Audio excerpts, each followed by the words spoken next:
Hi, I'm Rebecca Brandt, and today we're going to make a Chic Fil A.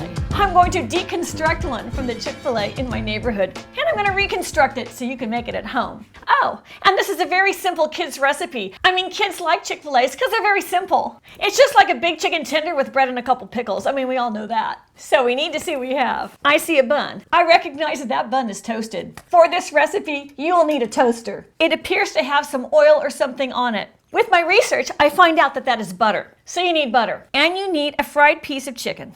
This is the thickness.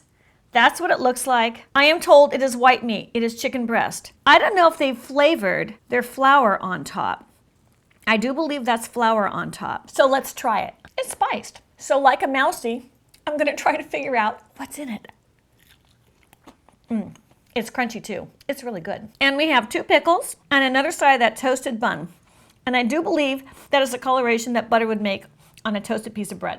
I do believe that the spices in that crust is granulated garlic, salt, white pepper, and paprika. I can see flakes and taste of that paprika in there. The white pepper gives it some heat. If it were black pepper, I would see black pepper flakes. But upon close inspection, there is no black pepper flakes. If anybody sees a black pepper flake on it, please comment. I'd like to know, because I feel my recipe is the correct one. So the recipe for the crust is 1 cup white flour, 1 tablespoon salt, 1 teaspoon granulated garlic or garlic powder, 1 teaspoon paprika, and 1/2 teaspoon white pepper. Mix it around. It looks white, but is not white. That paprika has colored it a little pinky. Now it's time to make the Chic Fil A. A full chicken breast at your grocery store happens to be really big. I don't know, I'm eyeballing it.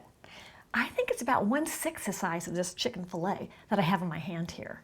What's your guess? At this point in the recipe, I just need to wash my hands. If possible, I'd like to have the same shape of that Chic Fil A that was in my sandwich, for that is what fills out the bun. And the same thickness, but keep in mind, these things shrink when you cook them. He's gonna have a little more girth, but that's just too much. Therefore, he's getting filleted. I'm going to cut him so he matches the same width. A good sharp knife is what you need for a recipe like this. Here's my Chic Fil A. I think I matched the shape very well. This video is brought to you by Cuisine Kitchen Chef Knife. They sponsored this video and I'm so glad they did, so I can show you how this whole Chic Fil A thing goes down. Bring 1/2 pot of oil to not a boil. I turn it on high for 3 minutes and then I'm going to turn it on medium and put a lid on it so it heats up faster. Kids, you need to time this for 3 minutes because if you don't, you could have a fire in the house. Time for this chickie to take a dip in a little milk bath for spa purposes. Out she goes into flour. Turn her over a few times and push it down. This is what they do in the restaurant because I've seen the video.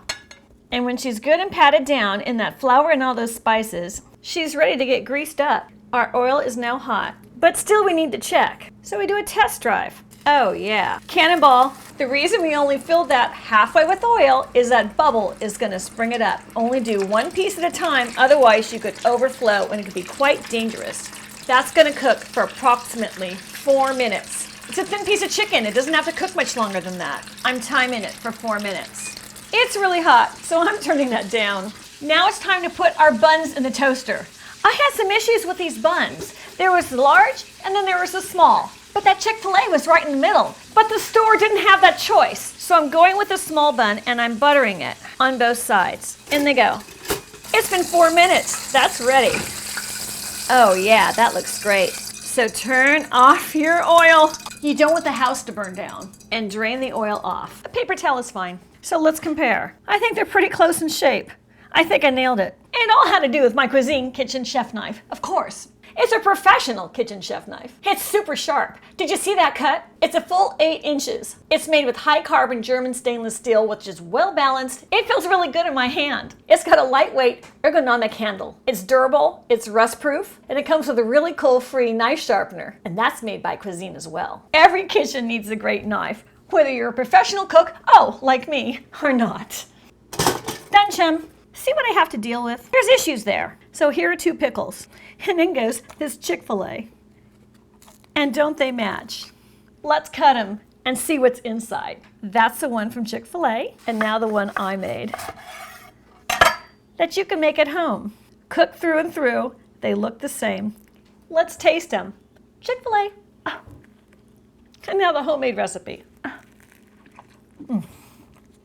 Made from home is better. It may take a little time, but that's great. It's much more moist than the one you get. But we kind of already knew that, didn't we? And one more taste test with the topping.